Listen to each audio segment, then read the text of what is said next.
जय श्री राम। दर्शकों, गोस्वामी तुलसीदास जी हनुमान चालीसा में लिखते हैं कि तुम मम प्रिय भरत सम भाई, ऐसा प्रभु श्री राम अपने अनन्य भक्त हनुमान जी के लिए कह रहे हैं। तो वहीं हनुमान जी भी श्री राम जी के प्रत्येक कार्य को करने के लिए राम काज करिबे को आतुर, अर्थात राम जी का कोई भी कार्य हो उसे करने के लिए हमेशा आतुर रहते हैं। चाहे वो माँ सीता की खबर लाने के लिए समुद्र पार करना हो, या फिर पूरा हिमालय उठाकर श्रीलंका लेकर जाना, या फिर वो अयोध्या का निर्माण कार्य हो, या मूर्ति की प्राण प्रतिष्ठा का काम हो, चाहे वह अयोध्या की सुरक्षा को लेकर हो, राम जी के प्रत्येक कार्य में हनुमान जी ना आए ऐसा हो ही नहीं सकता। तो आज की सच्ची घटना को देखने और अक्षरशः ज्यों का त्यों देखने और सुनने आए सभी सनातनियों से मेरा एक सविनय निवेदन है कि क्या आप इस वीडियो को लाइक करके सभी तक शेयर करेंगे, क्योंकि हमें ऐसी प्रस्तुति देने के लिए काफी पढ़ना, ढूंढना और सच्चाई की तह तक जाना पड़ता है, जिससे हम अपने दर्शकों को सही और सच्ची खबरें दिखा सकें। और अगर आपको सनातन धर्म की ऐसी सच्ची घटनाएं अच्छी लगती हैं तो आप मेरे चैनल सनातनी ज्योतिष को सब्सक्राइब जरूर करें। आप अपने मन की भावनाएं, आपकी निजी कोई आप बीती, कोई धर्म से जुड़ी हुई घटना, या फिर प्रभु श्री राम और हनुमान जी के लिए सबसे अच्छे कमेंट लिखकर अपने नाम और शहर के नाम के साथ कमेंट बॉक्स में लिखिएगा। हम अगले वीडियो में 5 सबसे अच्छे कमेंट्स को सेलेक्ट करके आपके नाम और आपके शहर के नाम के साथ आपके उस कमेंट को पूरी दुनिया को दिखाएंगे। रामलला के आगमन से हनुमान जी इतने खुश हैं कि क्या बताएं। 22 जनवरी 2024 को सोमवार के दिन अयोध्या में रामलला की प्राण प्रतिष्ठा के समय में तो वो आए ही थे, क्योंकि जहां प्रभु श्री राम का काम हो और वहां हनुमान जी ना आए ऐसा हो ही नहीं सकता है। अदृश्य रूप से उन्होंने ही अपने हाथों से प्राण प्रतिष्ठा का वह शुभ कार्य संपन्न करवाया था। और इतना ही नहीं, इस कलयुग में तो हद तब हो गई जब अयोध्या में रामलला के आने का समय हुआ तो इनकी खुशी का ठिकाना ही नहीं रहा और ये साक्षात चमत्कार करने लग गए। दर्शकों, भगवान की लीला कुछ ऐसी है जिसका कोई पार नहीं पा सकता। अयोध्या की इस पवित्र भूमि पर कभी बाबर ने कब्जा किया और उसके बाद अपने नाम से एक मस्जिद बनवाई, और उस मंदिर मस्जिद के विवाद का फैसला कोर्ट तक जाने की नौबत आ गई। ऐसा होना आवश्यक भी था, और अगर ये सब ना होता तो इससे हमारे सनातन धर्म की शक्ति और श्री राम की महिमा को दुनिया कैसे पहचान पाती। वैसे तुलसीदास जी ने भी स्वयं श्री रामचरितमानस के एक दोहे में कहा है कि होई है सोई जो राम रुचि राखा, को कई तरक बढ़ा वही शाखा, अर्थात कि होता वही है जो भगवान श्री राम चाहते हैं। तो जब अयोध्या में सुनवाई का फैसला चला था तब से प्रभु श्री राम की यह लीला भी शुरू हो गई, और जब से अयोध्या में सुनवाई का फैसला शुरू हुआ तब से प्रभु श्री राम जी की धुन में मस्त रहने वाले हनुमान जी को इस दुनिया के सामने आना पड़ा कि वो बिल्कुल साक्षात नहीं होते, क्योंकि हनुमान जी के तेज को सहन कर पाना किसी के भी वश में नहीं है। साधु संत भी इनके तेज को सहन नहीं कर सके, तो इसलिए जब भी जरूरत पड़ती है हनुमान जी धीरे से वानर के रूप में आते हैं और अपने प्रभु श्री राम के कार्य को करके वापस लौट जाते हैं। अयोध्या सुनवाई फैसले से लेकर अभी तक ये वानर स्वरूप हनुमान जी प्रत्यक्ष चमत्कार कर रहे हैं। सबसे पहले इन्होंने उस टाइम पर चमत्कार किया जब आखिरी तारीख थी और जज साहब को फैसला करने में थोड़ा गंभीर होना पड़ रहा था। दर्शकों, आज एक सच आपके सामने आएगा जो कि है उस बंदर की कहानी जो अयोध्या फैसले के वक्त कोर्ट में मौजूद था। आखिरकार राम भक्तों के पक्ष में फैसला तो आया, और साल 2019 में सुप्रीम कोर्ट के फैसले के बाद अयोध्या में राम मंदिर बनने का रास्ता प्रशस्त हुआ। विवादित बाबरी ढांचे के विध्वंस को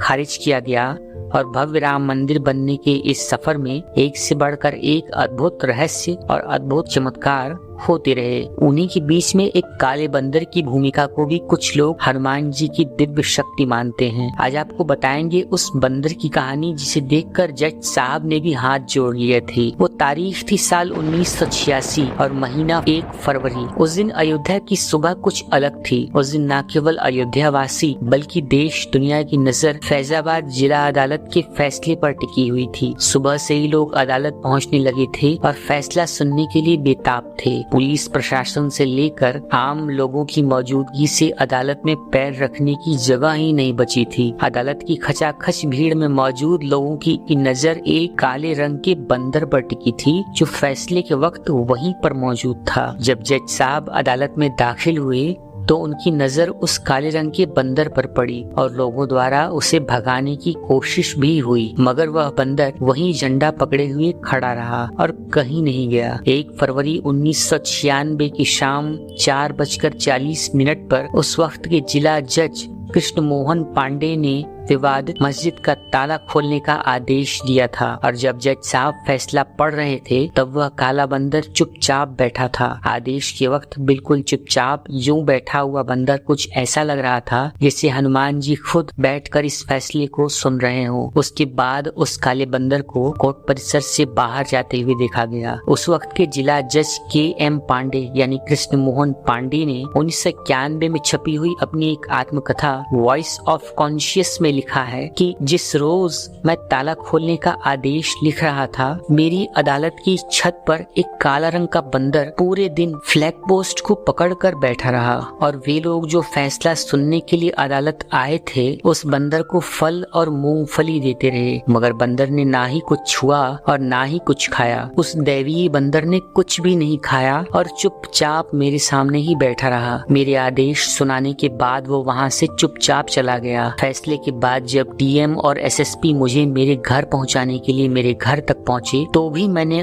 उस बंदर को अपने घर के बरामदे में बैठा हुआ पाया। मुझे जानकर हैरानी हो गई और मैंने उसे दंडवत प्रणाम किया। वो कोई दैवीय ताकत थी। रिटायर्ड जिला जज कृष्ण मोहन पांडे जी ने बताया कि उस काले बंदर को दैवी शक्ति मानकर मैंने उसे प्रणाम किया और उन्होंने ये भी लिखा है कि मैं जानता था कि कुछ हद तक उनके फैसले को उस बंदर ने जरूर प्रभावित किया। जब वो फैसले वाले दिन अपने घर गए थे तो अपने घर में उस काले बंदर को देखकर वो हैरान जरूर थे। बाद में उस बंदर को अदालत में सुनवाई शुरू होने से लेकर जिला जज KM पांडे यानी कृष्ण मोहन पांडे के घर जाने तक हर जगह पर देखा गया था। हालांकि राम मंदिर का फैसला सनातनियों के हित में सुनाने और ताला खुलने के बाद उस काले बंदर को कहीं पर भी कभी भी नहीं देखा गया और ऐसे ही अद्भुत चमत्कार को देखकर हर कोई लोग जो उस परिसर में मौजूद थे वो बहुत हैरान थे। और हो भी क्यों ना, वो जरूर भगवान श्री राम के भक्त हनुमान जी ही थे जो अपने प्रभु श्री राम के भक्तों की सुरक्षा के लिए सामने आए थे और इस ऐतिहासिक क्षण के प्रत्यक्ष गवाह बन चुके थे। जहाँ जहाँ प्रभु श्री राम का जिक्र होता है वहाँ वह एक पल में ही आ जाते हैं। तो दर्शकों, एक और रामलला के सिर पर एक 9 लखा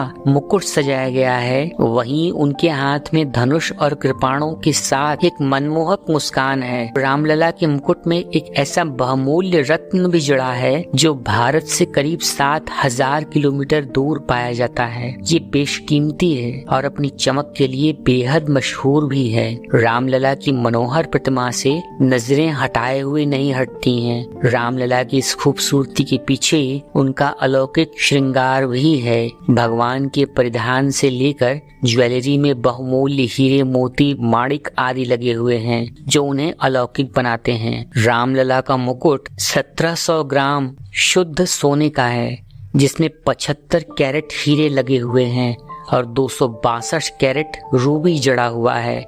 इसके अलावा 135 कैरेट जाम्बियन एमरल्ड यानी दुनिया का सबसे नायाब पन्ना लगा हुआ है। अयोध्या में विराजित भगवान श्री राम लला के तमाम गहनों में विजय माला भी बेहद खास है जो 2 किलो शुद्ध सोने की बनी हुई है। हिंदू पौराणिक कथाओं की मानी जाए तो 5 सबसे पवित्र फूलों को गहनों के रूप में पिरोकर भगवान श्री राम लला को पहनाया गया है, जिसमें कमल, कुंज, पारिजात, चंपा और तुलसी शामिल हैं। रामलला की करधनी या कमरबंद भी बेहद खास है जो अलौकिक प्रतीक है।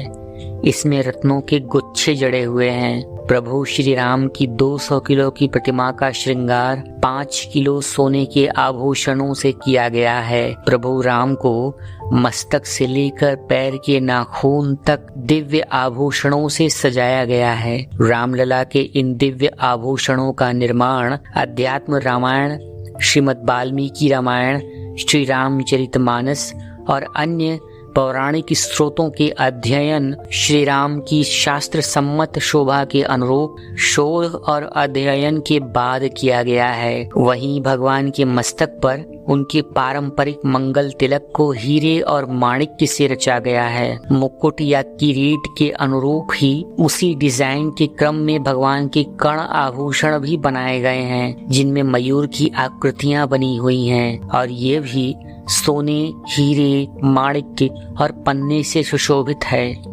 दर्शकों, आपको आज की यह प्रस्तुति कैसी लगी और भगवान श्री राम के अनन्य भक्त और हमारे आराध्य बजरंगबली हनुमान जी का यह अद्भुत चमत्कार कैसा लगा, इस बात को आप कमेंट बॉक्स में जरूर बताइएगा। आपको हमारे चैनल सनातनी ज्योतिष पर अध्यात्म और धर्म से जुड़ी हुई एक से बढ़कर एक रहस्यमयी वीडियोस देखने को मिलती हैं, तो इसलिए अभी तक आपने हमारे चैनल सनातनी ज्योतिष को सब्सक्राइब नहीं किया है तो अभी इसे सब्सक्राइब कर लीजिए और हमें आज्ञा दीजिए। एक नई प्रस्तुति लेकर हम फिर मिलते हैं। जय श्री राम, जय हनुमान।